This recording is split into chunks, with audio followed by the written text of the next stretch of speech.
અમદાવાદ શહેરમાં છેલ્લા કેટલાક સમયથી પોલીસ ઇન્સ્પેક્ટરની આંતરિક બદલીની રાહ જોવાઈ રહી હતી। લાંબા સમય બાદ પોલીસ કમિશનર દ્વારા એક સાથે 31 પીઆઈની આંતરિક બદલી કરવામાં આવી છે।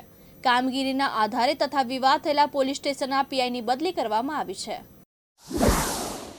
વર્ષ 2019થી શરૂઆત થયેલી કચ્છના અંજારની નંદીશાળા ખાતે 6 વર્ષ થતા આજે ભવ્ય અનોખો ભોજન પ્રસંગ યોજાયો હતો। નંદીશાળામાં રહેલી આશરે 700 નંદીઓને આ પ્રસંગે વિશાળ માત્રામાં 4000 કિલો જેટલી શાકભાજી તેમજ 100 કિલો બિંદુના લાડુ ખવડાવવામાં આવ્યા હતા। સુરેન્દ્રનગર ચોટીલાના નાયબ કલેક્ટર તેમજ વન વિભાગની સંયુક્ત ટીમ દ્વારા થાનગઢ તરફ જવાના જામવાડી ગામની સરકારી ફોરેસ્ટ વિભાગમાં ખનીજ માફિયા દ્વારા બનાવવામાં આવેલા હોટલ અંગે બંગલામાં પર બુલડોઝર ફેરવવાની કામગીરી હાથ ધરાઈ હતી। શ્રાવણ મહિનાના છેલ્લા સોમવારે બનાસકાંઠા જિલ્લામાં આવેલા સેબલિયા મહાદેવ ખાતે ભક્તોનો ભારે ઘસારો જોવા મળ્યો।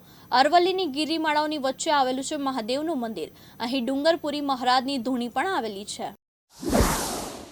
વડોદરા શહેરના શિવભક્તોએ શ્રાવણ મહિના દરમિયાન ચારે સોમવારને પાવન અવસર બનાવી 4 જ્યોતિર્લિંગોમાં ફૂલોનો અદ્ભુત શણગાર કર્યો હતો। આ પવિત્ર સંકલ્પનો આજે સમાપન થયો છે। વડોદરા નજીક આવેલી Gujarat state fertilizer and chemical limited કંપનીના કોન્ટ્રાક્ટર કામદારોની છટણીના વિરોધમાં આજે મોટો હોબાળો થયો હતો। 100થી વધુ શ્રમજીવીઓને છૂટા કરવામાં આવતા કામદારો અને નજીકના દશરથ ગામના ગ્રામજનોએ જીએસએફસીના મુખ્ય ગેટ સામે ઉગ્ર વિરોધ પ્રદર્શન કર્યું હતું।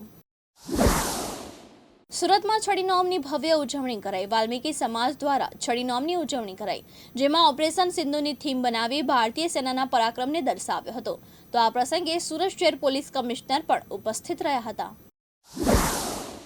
સુરત બેસ્તાન વિસ્તારમાંથી હાથ બનાવટી દેશી તમંચા સાથે આરોપી હીરા નિષાદને ઝડપી પાડતી સુરત શહેર ક્રાઇમ બ્રાન્ચ।